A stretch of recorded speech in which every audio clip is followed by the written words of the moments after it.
Et la paix de Dieu soit ton partage. Le Seigneur exauce tes prières. Le Seigneur soit attentif à ta prière. Et que tu vois la gloire de Dieu. Que tu vois la gloire de Dieu. Bien-aimé, ce que tu as la foi, tu verras certainement la gloire de Dieu. Tu verras certainement la gloire de Dieu. La Bible dit ceci: tout est sanctifié par la prière et la parole. La Bible dit ceci dans Jérémie chapitre 1er verset 12. Le Seigneur est derrière sa parole pour l'accomplir. Et Dieu te bénisse. S'il a voulu la prière et la parole pour la sanctification, la prière et la parole apportent aussi la délivrance. Ça apporte aussi l'exaucement. Oh, toi tu as prié, tu es en train d'écouter la parole de Dieu. Crois que tu seras visité. Amen. Amen. Est-ce que tu peux avoir acclamé très fort pour Jésus?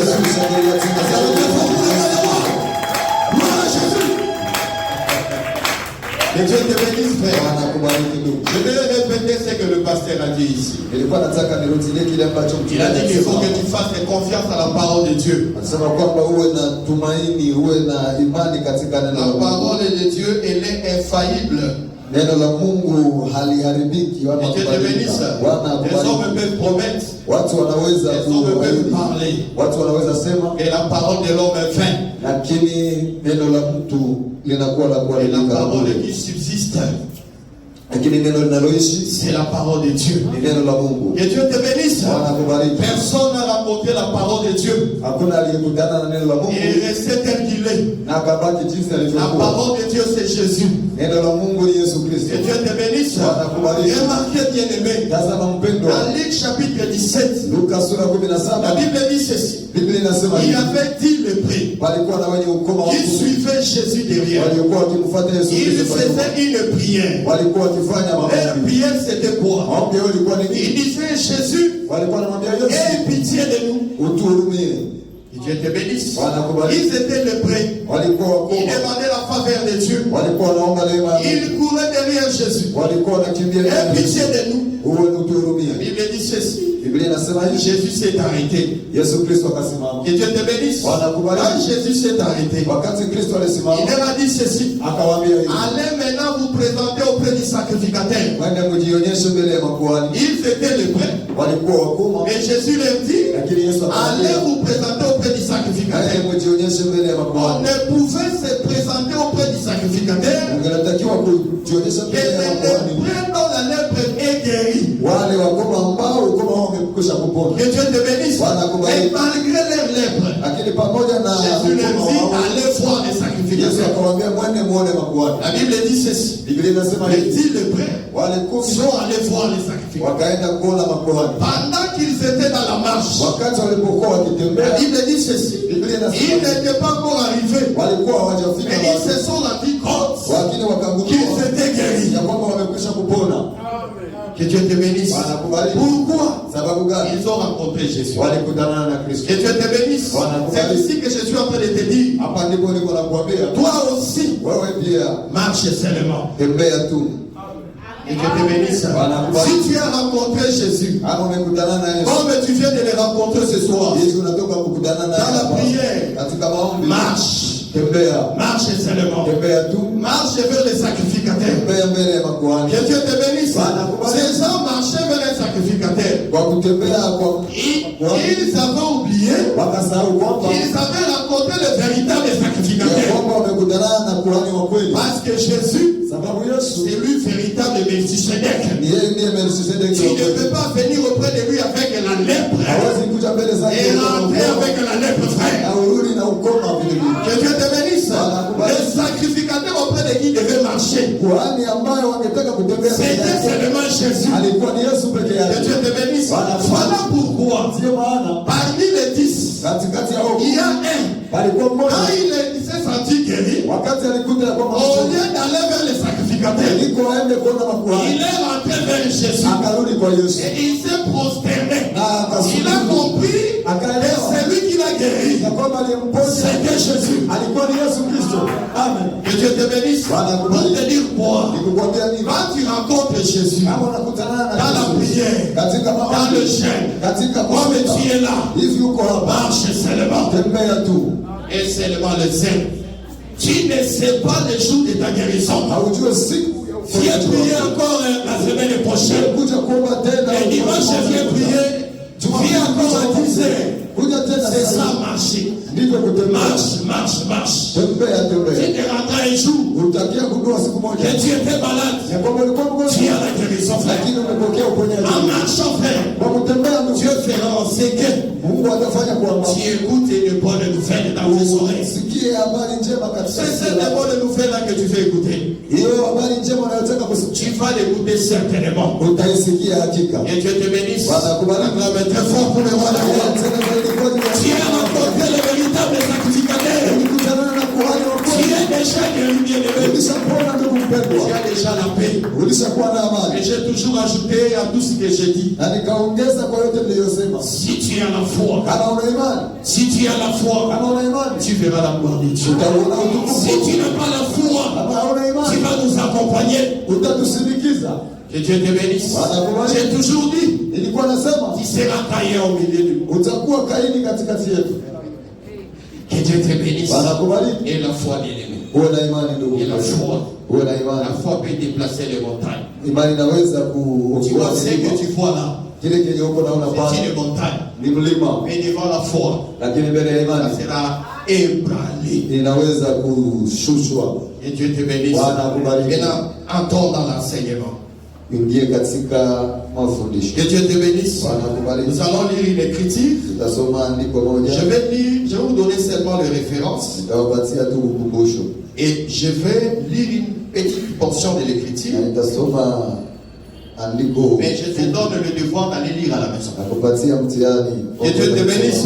À la maison, tu vas lire. Luc chapitre 7. Les versets 13 à 14. Note ça quelque part. Tu vas lire à la maison. Et Dieu te bénisse. À la maison, tu vas lire encore. Psaume chapitre 4, 24. Le verset 10 à 11. Et Dieu te bénisse.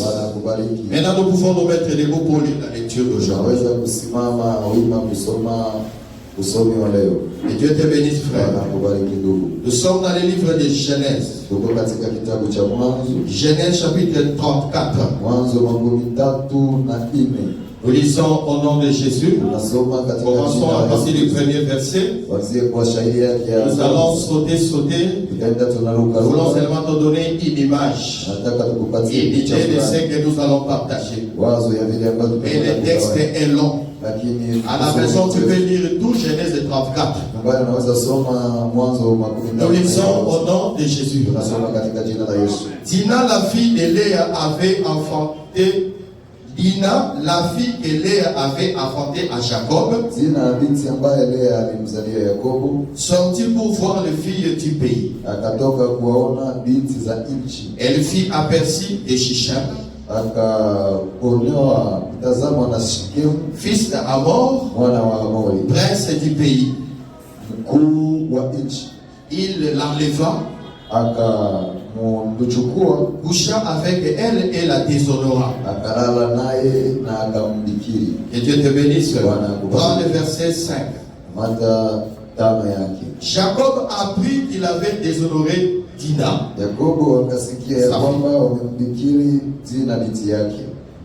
Et comme ses fils étaient au champ avec son troupeau, Jacob garda le silence jusqu'à leur retour. Prends le verset 24.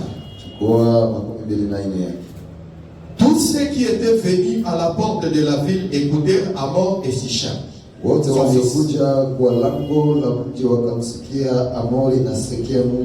Et tous les mâles se firent circonscrire. Tous ceux qui étaient venus à la porte de la ville. Le troisième jour, pendant qu'ils étaient souffrants,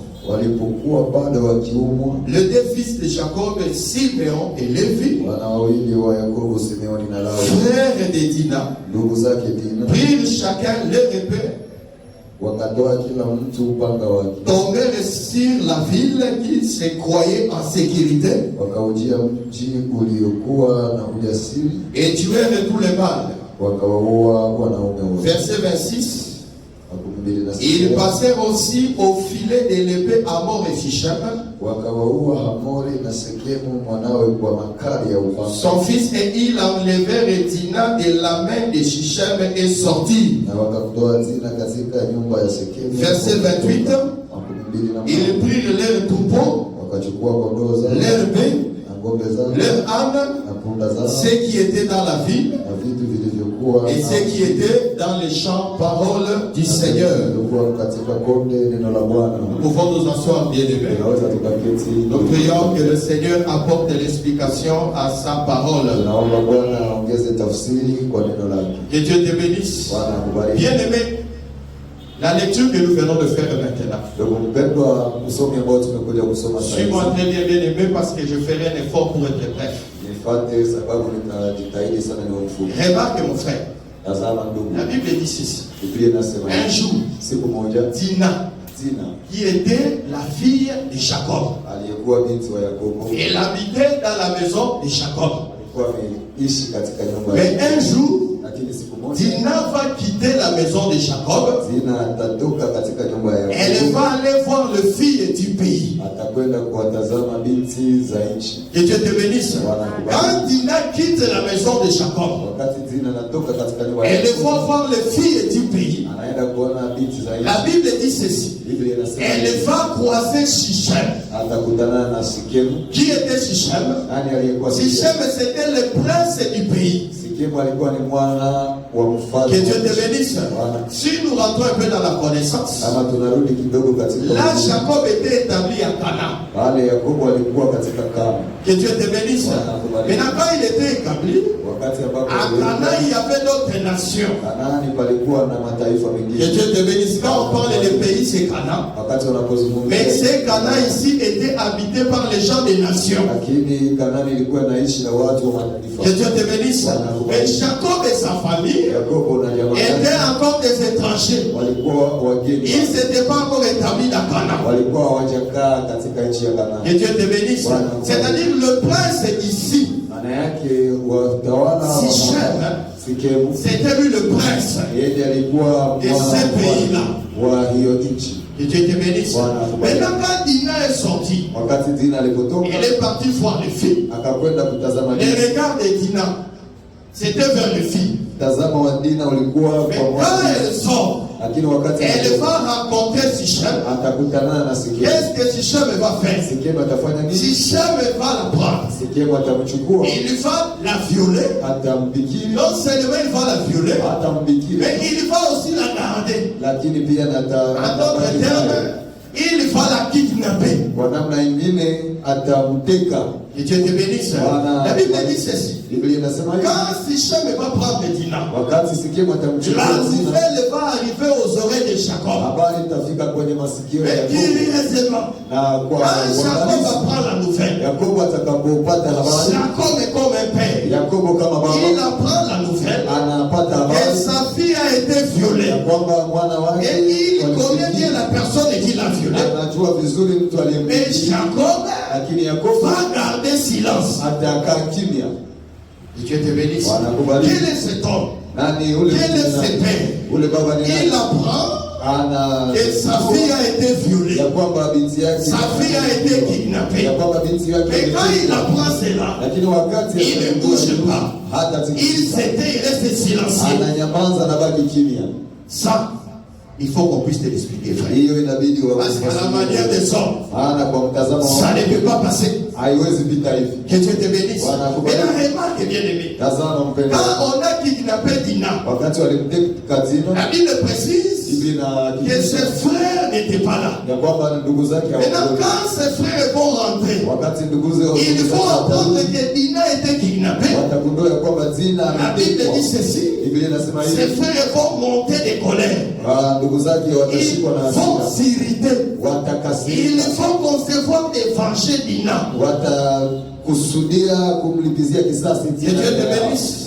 Le père, quand il apprend la nouvelle, wakati baba aligundua il fait comme de rien n'était. akafanya kama. Mais quand le fils arrive, wakati wana wamefika, précisément Siméon et Lévi, Simeoni na Lawi, indirectement, kwa mara moja il conçoit la pensée d'aller venger, la pensée d'aller libérer les saints. wazo ya kwenda kumchukua dada yao. Que Dieu te bénisse. Pendant qu'ils avaient cette pensée, wakati walipokuwa na hiyo mawazo, Sichem et son frère et son père na baba yake vont venir voir Jacob watakuja kumuona Yakobo et ses frères. na ndugu zake. Ils vont dire ceci: watasema hivi, nous acceptons que c'est nous qui avons dit là, tunaitika kwamba sisi ndio tuko na jina lake, nous voulons la prendre en mariage, tunataka tumchukue kwa ndoa. Nous sommes même prêts à payer une forte dot. Tuko tayari kupana mahari mengi sana. Que Dieu te bénisse. Ah, le frère de Jacob a appris cela. Wakati les frères de Dina, ndugu za Dina wakasikia, ils ont dit ceci: watasema hivi, dans les usages, dans nos usages, dans nos coutumes, katika mila yetu, nous on se marie pas aux étrangers. Sisi hatuowe na kuolewa kwa wageni. Que Dieu te bénisse. J'ouvre une parenthèse. Nafungua kipengele fulani. Nous les saints, sisi watakatifu Israël, nous ne marions pas les païens. Hatuowe wapagani. Nous ne marions pas les païennes. Hatuowe wapagani. Et Dieu te bénisse. Anakubariki. Amen. Amen. Amen les saints. Amen. Amen les jeunes frères. Amen frères et sœurs. Amen. Gloire à Dieu. Exaucé. Frère exaucé. Amen les frères exaucés. Gloire à Dieu. C'est-à-dire, frère, nous, on se marie dans le Seigneur, dans la parole. Que Dieu te bénisse. Je n'ai pas dit dans les hangars. Je précise encore, dans la parole, dans l'enseignement. Et celui qui a des oreilles, entendre. Que Dieu te bénisse. Je ferme la parenthèse. Mais la remarque, bien aimé, la Bible dit ceci: ils vont leur dire, et nous, on ne peut pas te donner notre sein. Mais si tu veux avoir notre sein, tu vas devoir passer par la circoncision. La Bible dit ceci: quand Sichem a appris cela avec son père, ils sont allés sensibiliser dans leur pays, et tout le monde a accepté la circoncision. Que Dieu te bénisse. Quand ils ont fait la circoncision, la Bible précise que c'était une ruse pour affaiblir les Sichem. La Bible dit ceci au verset 25: quand ils ont appris que les gens de Sichem ont fait la circoncision, la Bible dit ceci: ils ont entendu le premier jour, ils n'ont rien fait. Le deuxième jour, ils n'ont rien fait. Et le troisième jour, la Bible dit ceci: Siméon et Lévi vont entrer dans les camps de Sichem. Quand ils vont entrer dans les camps de Sichem, ils vont aller venger leurs saints.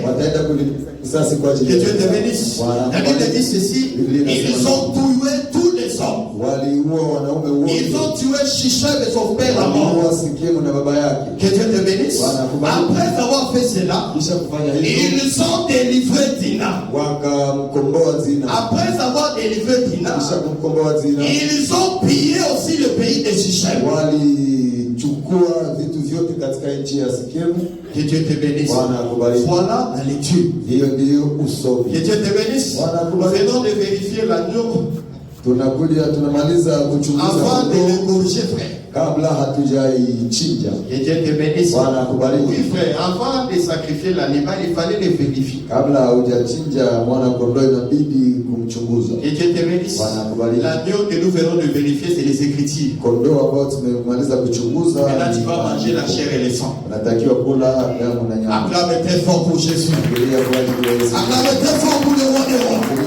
La remarque est élevée. Je vais te dire, Et si Dina n'avait pas quitté la maison de Jacob, si Shem ne pouvait pas l'atteindre, que Dieu te bénisse, aussi longtemps que Dina est avec Jacob, si Shem ne peut pas la toucher. Oh, remarquez bien aimé, Jacob c'est qui? Que Dieu te bénisse. Jacob, c'est le soleil. Que Dieu te bénisse. Genèse chapitre 37, le verset 9 à 10. Joseph va avoir un songe. Et dans son songe, il va voir le soleil, la lune et les étoiles se prosterner devant lui.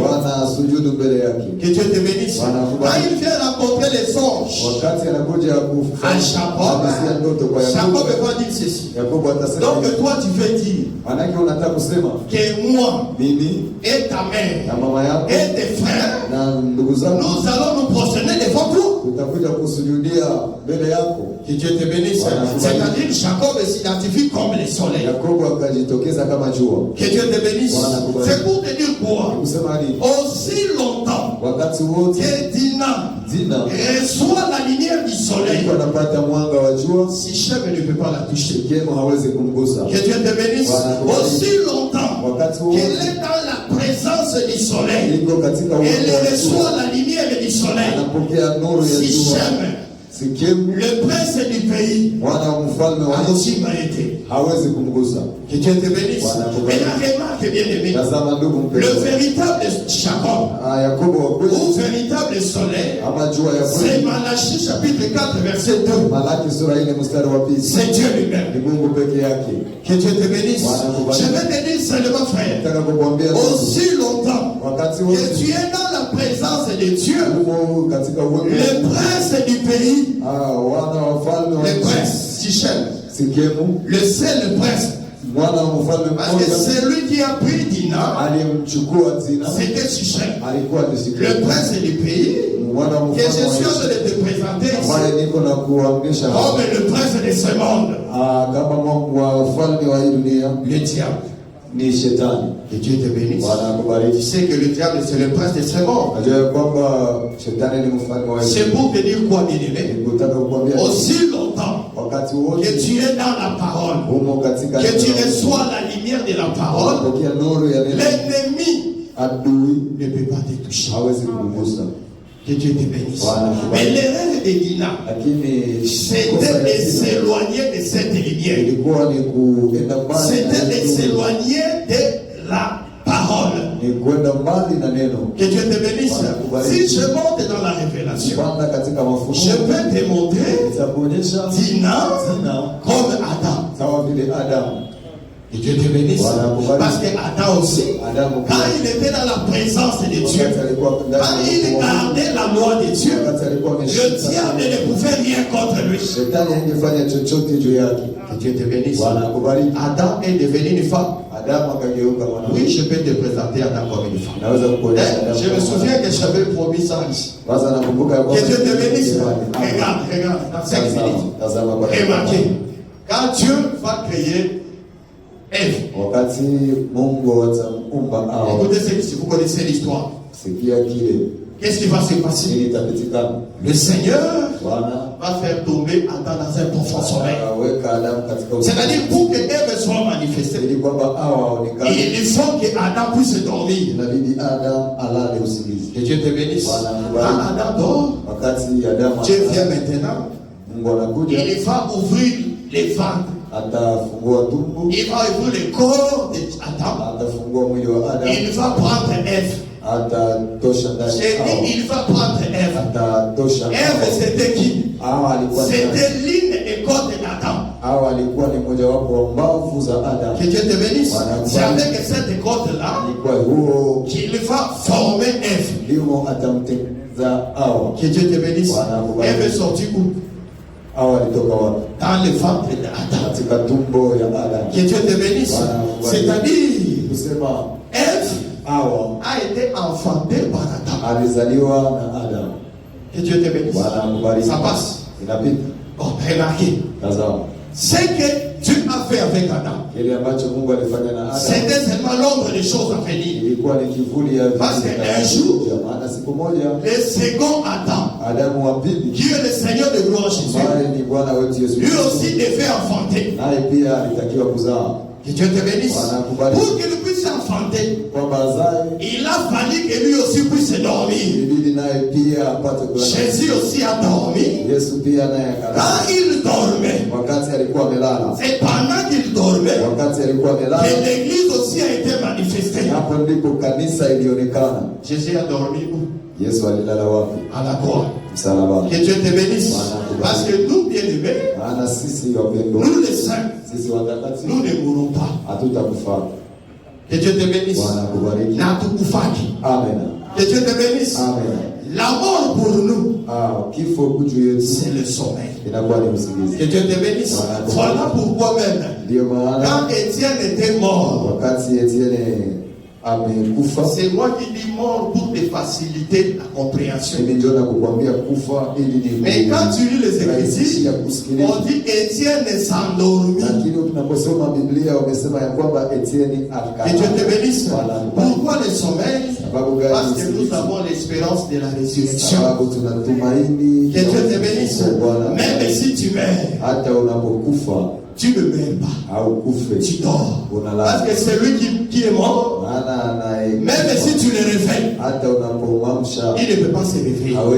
Mais moi, le jour que je mourrai, à la manière des hommes, comprenez seulement que je dors. Et Dieu te bénisse. Parce que j'entends être réveillé. Quand est-ce que je serai réveillé? Le jour de l'enlèvement, frère. Que Dieu te bénisse. Donc tu comprends bien aimé que Dina, que je te présente comme Adam, ça peut passer. Que Dieu te bénisse. Et je descends d'abord dans ta vie. Je vais descendre malgré que je n'ai pas le temps. Remarquez bien aimé. Adam et Ève, c'était mari et femme. Que Dieu te bénisse. C'est-à-dire bien aimé, Adam, s'il demande à Ève, rentre chez toi, Ève va aller où?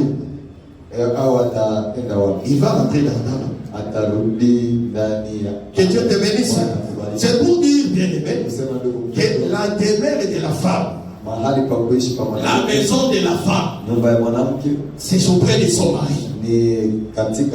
Que Dieu te bénisse. Une femme qui quitte son mari et qui rentre chez ses parents, elle devient chèque. Elle est chèque, frère. Que Dieu te bénisse. Parce que sa maison, en réalité, c'est auprès de son mari. Ce n'est pas auprès de tes parents. Si tu rentres auprès de tes parents, parce qu'il y a des femmes aussi, ce n'est pas seulement les hommes qui répudient les femmes. Une femme peut se décider à quand il peut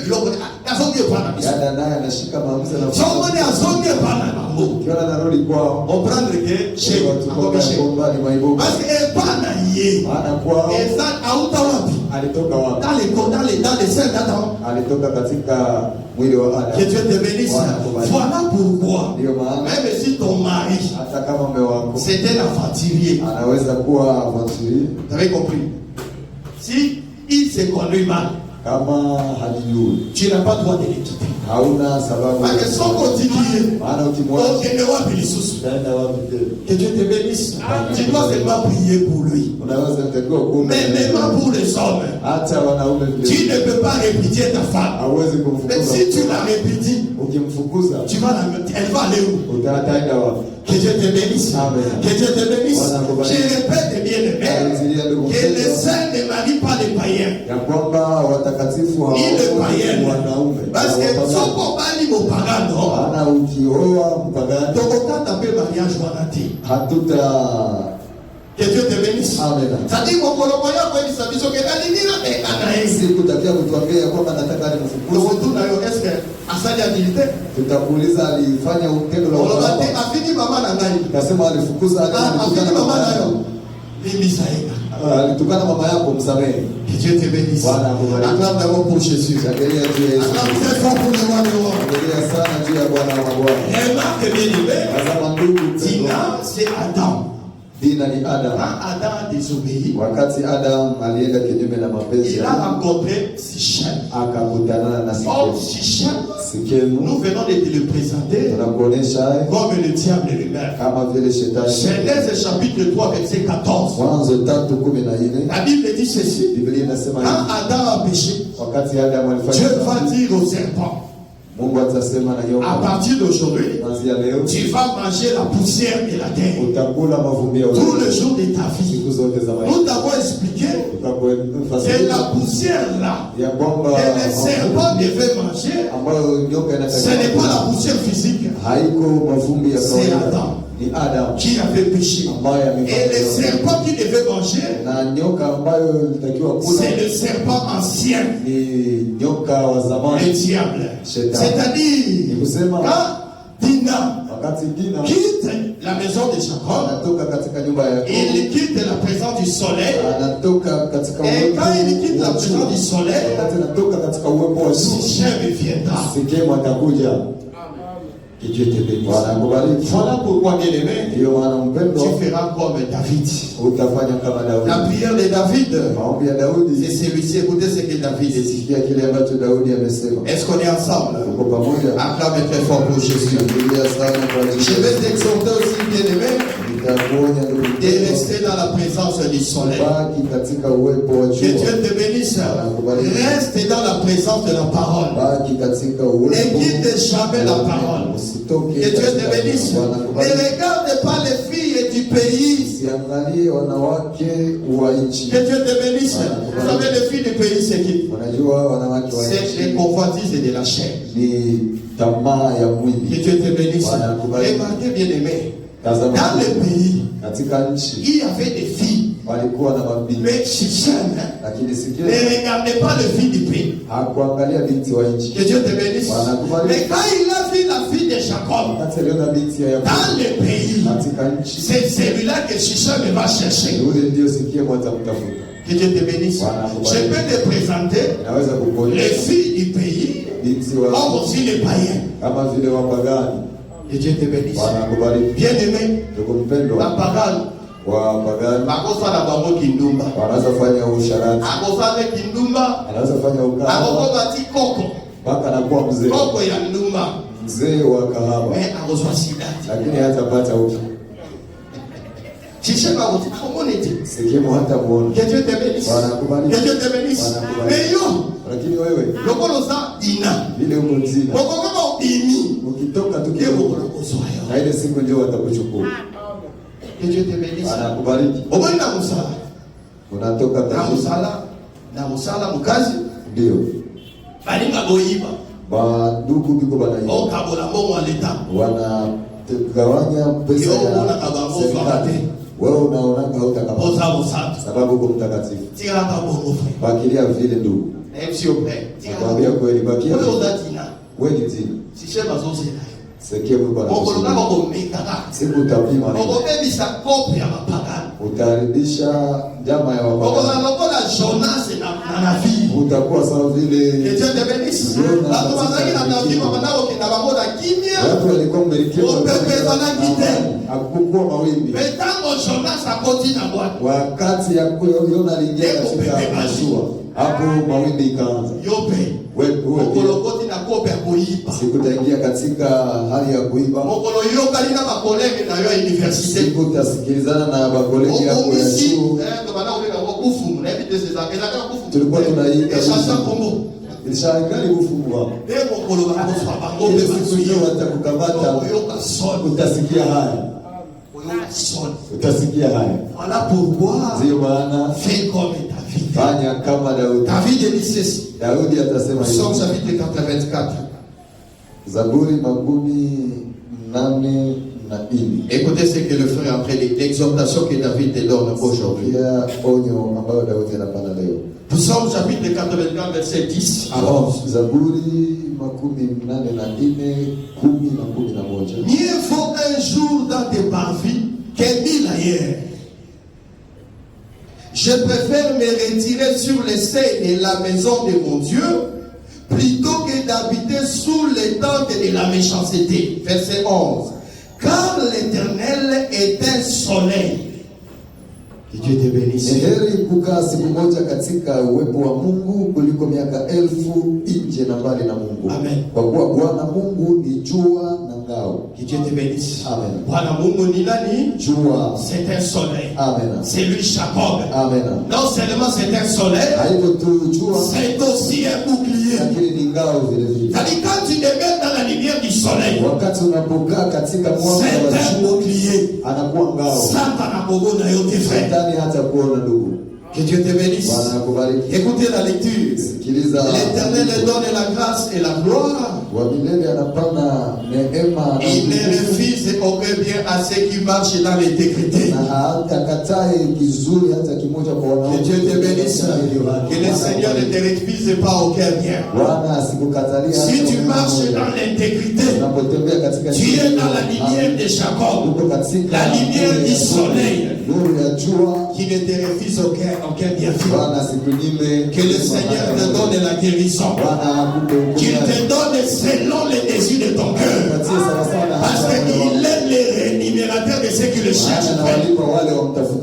Que Dieu te bénisse. Que Dieu te bénisse. Mais la remarque, bien aimé, c'est cher. Quand il a rencontré les Dina, il a dévoré Dina. Accepte que je te dise cela. Parce que la Bible dit ceci. Votre ennemi le diable. Oh, est comme un lion. C'est ça qui dévore.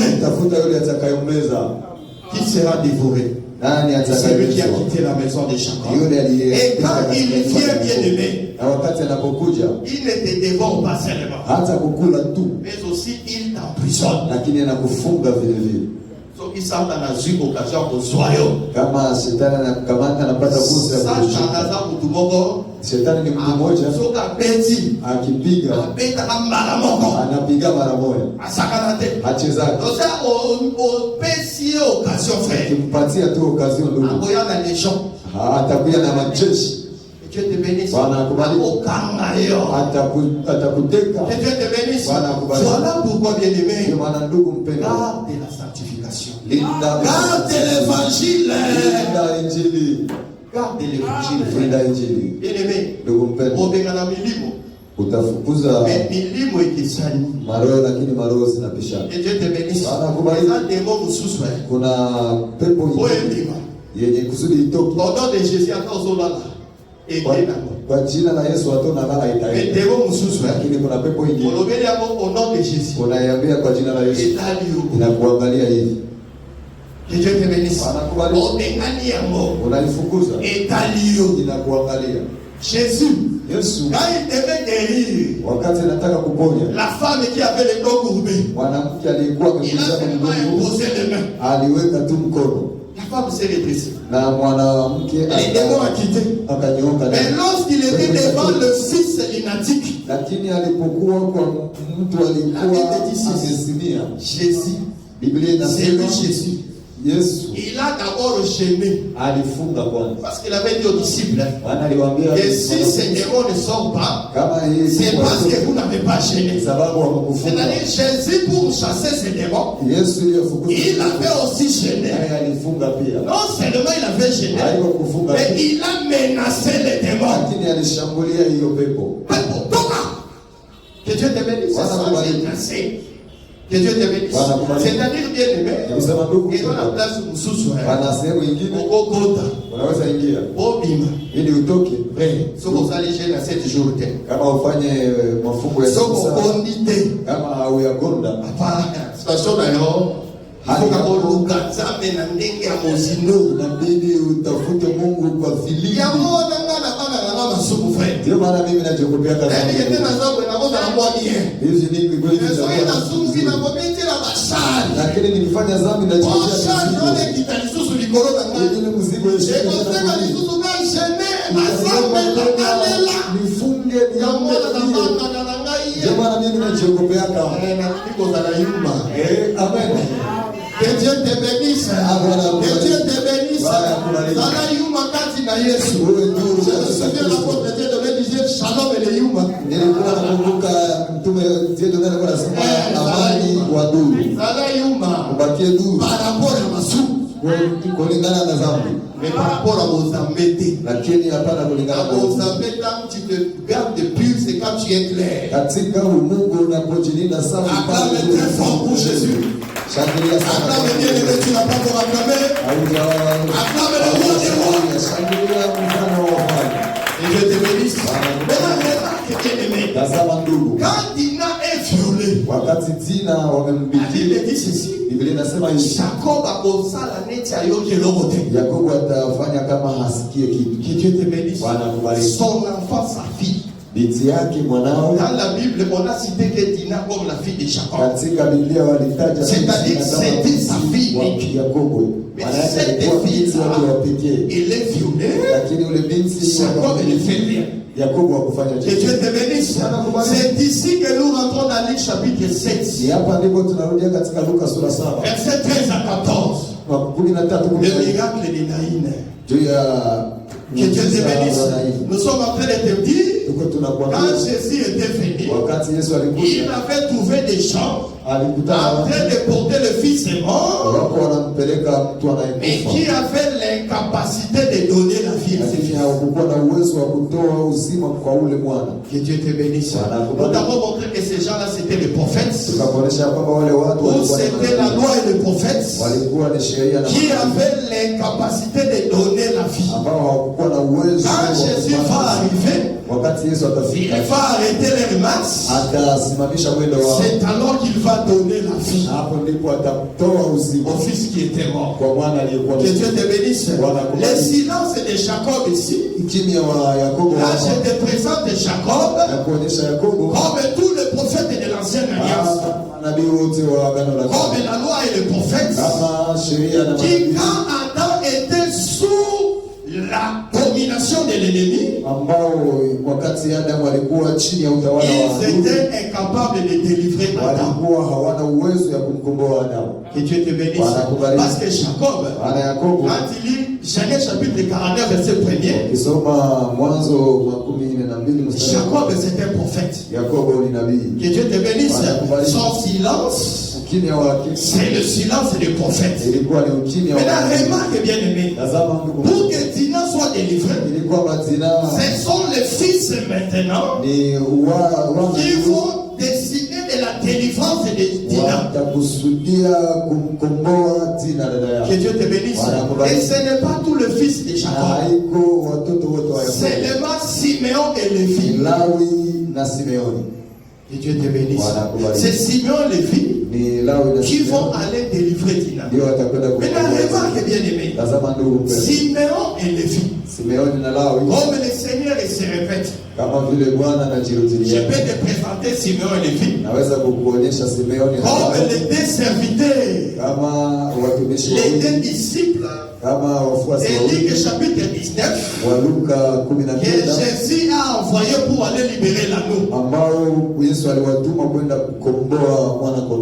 Que Dieu te bénisse. Tu te rappelles encore lorsqu'on a parlé de l'anneau qui était attaché, Jésus va envoyer des disciples. Que Dieu te bénisse. Nous avons expliqué les deux disciples là comme le père et le fils. Que Dieu te bénisse. Siméon et Lévi qui vont aller libérer Dina. C'est encore la répétition. Que Dieu te bénisse. Parce que le Seigneur, c'est l'Hébreu chapitre 1er verset 1er, il parle plusieurs fois la même chose, mais de plusieurs manières. Que Dieu te bénisse. Siméon et Lévi, c'est Jean chapitre 10 verset 30. Que Dieu te bénisse. Jean chapitre 10 verset 30 dit quoi? Moi et le Père, nous sommes un. Que Dieu te bénisse. Remarquez. La Bible dit ceci. Quand Jacob réunit ses enfants pour les bénir, qu'est-ce que Jacob va faire? Jacob va donner à chaque enfant une bénédiction. bénédiction. Je suis dans Genèse chapitre 49 verset 28. La Bible dit ceci. Jacob va donner à ses enfants chacun sa bénédiction.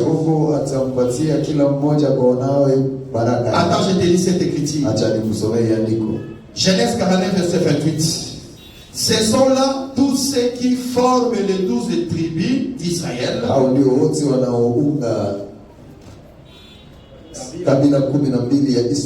Et c'est là ce que leur dit leur père. En les bénissant, il les bénit, chacun selon sa bénédiction.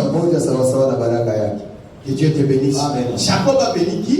Chacun selon sa bénédiction. Mais tu vas remarquer, bien aimé, dans Genèse chapitre 49, lorsqu'il veut bénir Siméon et Lévi, il va rassembler Siméon et Lévi, et eux tous vont avoir une seule bénédiction.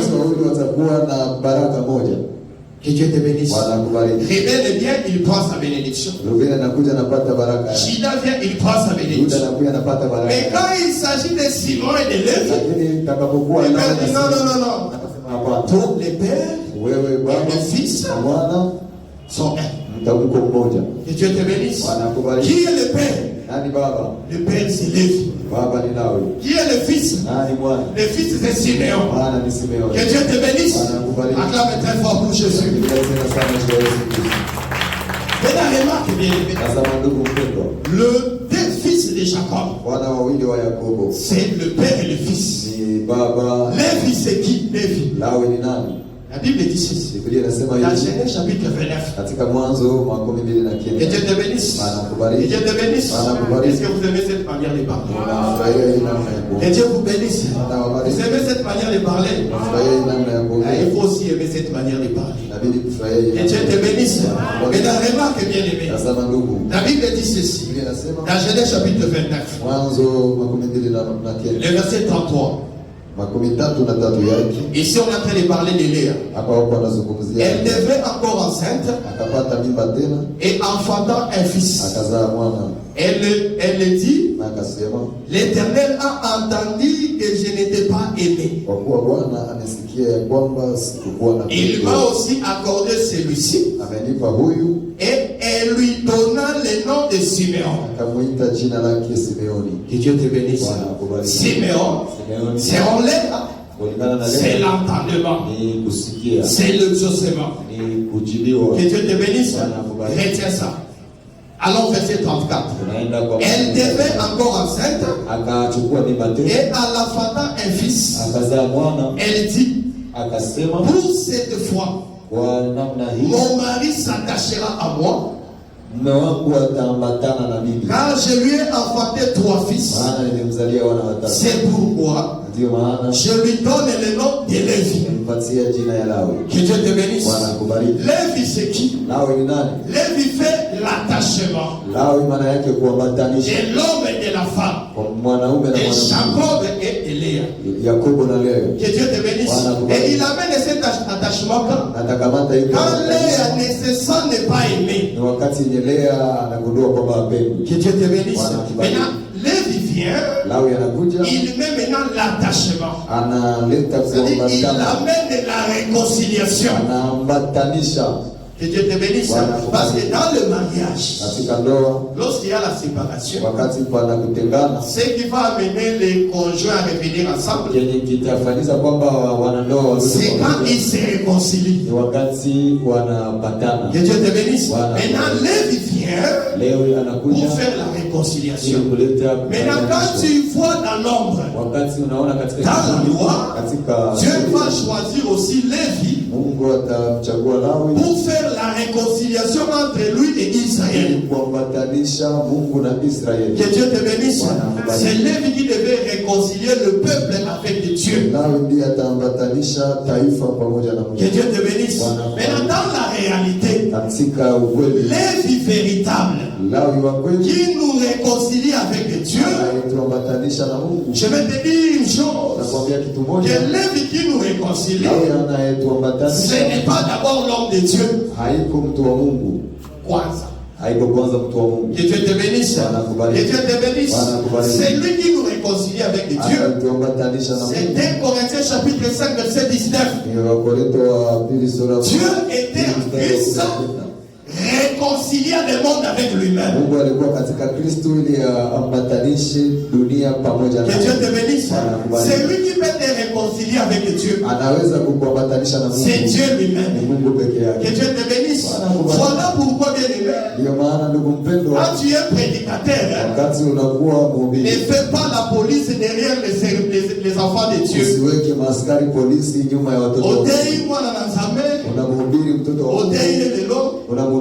Lobi azongeli liso. Kesho anarudilia dhambi. Okamelie. Azongeli liso. Anarudilia tena. Usilikela ete. Parce que toi tu n'es pas Lévi. Toi tu es comme Lévi. Le jour que Lévi va chercher la réconciliation, on va la pratiquer les liso pour la péter. Utaona anaiacha kabisa dhambi kwa Dieu te bénisse. Toi présente seulement la parole. Wewe uonyeshe tu neno. Et puis le Seigneur lui-même fera la réconciliation. Donc tu comprends ici, le véritable Lévi, c'est Dieu lui-même. Que Dieu te bénisse. Mais dans la Bible dit ceci: Dieu était en Christ, réconciliant le monde avec lui-même. Donc si Lévi c'est Dieu, Siméon c'est Christ, frère. Que Dieu te bénisse. Siméon c'est Christ comment? Parce que Siméon, c'est l'entendement de Dieu. Si tu veux que Dieu t'entende, présente-lui seulement Siméon. Que Dieu te bénisse. Siméon a dit ceci: tout ce que vous demanderez à mon nom, le Père le fera. Que Dieu te bénisse. Or les noms, le véritable Siméon, c'est Jésus, la parole de Dieu. Que Dieu te bénisse. Quand tu fais ta prière, présente à Jésus sa propre parole. Parce que Jésus écoute seulement Siméon. Il écoute seulement sa parole. Voilà pourquoi Jésus a fait le dire: quand tu fais ta prière, ne multiplie pas les vaines paroles. Que Dieu te bénisse. Les vraies paroles, c'est quoi? Ce n'est pas dire Jésus, donne-moi un mari. Non. Tous à la poste à moi et au mari. Vous à la poste à Moussala. Vous à la poste à Mobot. C'est une langue pas dans ça. Multipliez ma langue. Ce ne sont pas ça les vraies paroles. Que Dieu te bénisse. Parce que remarquez, la tsunami dans les livres, dans Cantique des Cantiques, le verset 2, le chapitre 2, verset 6. Que ta main gauche soit sous ma tête, et que sa droite m'embrasse. La tsunamite, qu'est-ce qu'elle demande? Elle demande à son mari: ce que je veux, ce que j'entends de toi, que ta main gauche soit sur ma tête et que ta main droite m'embrasse. C'est-à-dire la tsunamite, elle a besoin de deux mains de son mari. Que Dieu te bénisse. Elle ne marche pas seulement avec une seule main. Elle n'a pas besoin d'une seule main. Elle a besoin de deux mains. Que Dieu te bénisse. Les deux mains, c'est quoi? C'est Proverbe chapitre 3 verset 16. Dans sa droite est une longue vie, et dans sa gauche la richesse et la gloire. Que Dieu te bénisse. Quand Dieu vient chez toi, il te donne la droite, la vie éternelle, mais aussi il va te donner la richesse et la gloire. Si tu demandes la richesse et la gloire, tu ne pêches pas. C'est pourquoi tu n'es pas riche. tu n'insistes pas aussi sur ces choses. Hauko tajiri sababu hausisitizie. Tunabidi kusisitiza. Ça me l'appelle mingi. Omba sana. Que Dieu te bénisse. Que Dieu te bénisse. Je ne dis pas que tu ne peux pas demander la droite. Mais si yasema kama unastahili. Sanctifié yo. Akisela yo kondima. C'est la paix samba pambo na yo. Kuna pia Mungu akubariki. Apesa kabo asenga kaya. Anapatia kama apesa kabisa selon les désirs de notre cœur. Si tu demandes, unaomba. Il va te donner. Mais ne multiplie pas les faits de parole. Les faits de parole, c'est quoi? Zambe batila mai. Na seki makila na yo ezipandako na miso. Mungu nilinde, ninaomba damu yako itufunike katika hiyo. Makila na yo natie kati ya nyama. Na kamata damu yako na yo za kanibal. Wewe ni mlaji. Wale za cannibalisme. Amen. Nako sui makila Yesu. Unapokamata makila ya Yesu parce que Jésus était fils de l'homme. Damu ya mtu. Ozui makila ya mtu. Na kamata damu ya mtu. Otiamo na biloko kolia. Unaingia katika vitu vya kula. Ozuki wana te. Au ishie pa. Ozui pe makila wana. Tena ile damu. Omenisi yango demo. Unainywesha tena. Ozui pe makila wana. Unakamata ile damu. Otiamo na maporte na yo. Unaitia milango. Otapise yango lokola tapi. Unaiweka chini sawa vile tapi. Sans les faits de parole. Hiyo ndio maneno ya sema. Sababu na mwenzangu. Wakati unapoomba vile ukiona jinsi Mungu si tu as besoin de la protection de Dieu, ukiwa na haja ya ulinzi wa Mungu, déploie des anges. Ambia tu Yesu Kristo kwa malaika zako. Parce qu'il est écrit, l'ange de l'Éternel campe autour de ceux qui le craignent et les arrache de tout danger. Quand Pierre était en prison, mais l'ange est entré dans la prison. Porte la prison pleine à l'image. Que Dieu te bénisse. Donc l'œuvre c'est Dieu, esprit. Siméon, c'est la chair. Pour ta délivrance, c'est Lévi et Siméon. C'est le Père et le Fils qui sont allés et arracher toi Dina dans le main de Shichem. Que Dieu te bénisse. Et quand Lévi et Siméon vont pour te délivrer, ils ne te délivrent pas seulement toi, mais aussi ils vont dépouiller Shichem. Que Dieu te bénisse. C'est ça Colossiens chapitre 2. Il a dépouillé les dominations. Que Dieu te bénisse. Les autorités. En les rendant publiquement à la croix, quelque chose comme ça. Que Dieu te bénisse. Donc, bien aimé, le message que je t'apporte aujourd'hui, c'est de te dire, ne quitte pas la maison du soleil. Que Dieu te bénisse. Toutes ces démarches que je fais, après avoir prié comme tu as prié, c'est bien. Mais si tu veux voir la gloire de Dieu, reste dans la maison de Jacob. Que Dieu te bénisse. Au-delà de ça, j'aimerais aussi te dire, quel que soit le travail que Shichem a fait dans ta vie, quel que soit le dépouillement, parce que Tina, on a dépouillé sa virginité. Je ne sais pas toi ce que le diable t'a dépouillé. Après l'avoir dépouillé, il l'a mis en prison. Quel que soit ce que le diable a emprisonné, j'aimerais te demander aujourd'hui de croire à l'œuvre que le Seigneur a fait à la croix. Que Dieu te bénisse. Que Dieu te bénisse. Il t'a délivré. Il t'a tiré de toute prison. Non seulement toi, mais aussi tous ceux qui t'appartiennent. Que Dieu te bénisse. Voilà pourquoi, bien aimé, j'aimerais dire à quelqu'un, crois à ce que le Seigneur a fait à la croix. Crois aussi à ta prière. Que Dieu te bénisse. Siméon et Lévi sont déjà descendus. C'est l'œuvre de la croix. Ils t'ont libéré. Que Dieu te bénisse. Si tu as la foi à ce que Christ a fait à la croix, tu verras la gloire de Dieu. L'ennemi ne résistera pas devant toi. La Bible dit ceci dans 1 Pierre chapitre 3. Jésus est venu pour détruire les œuvres du ténèbre.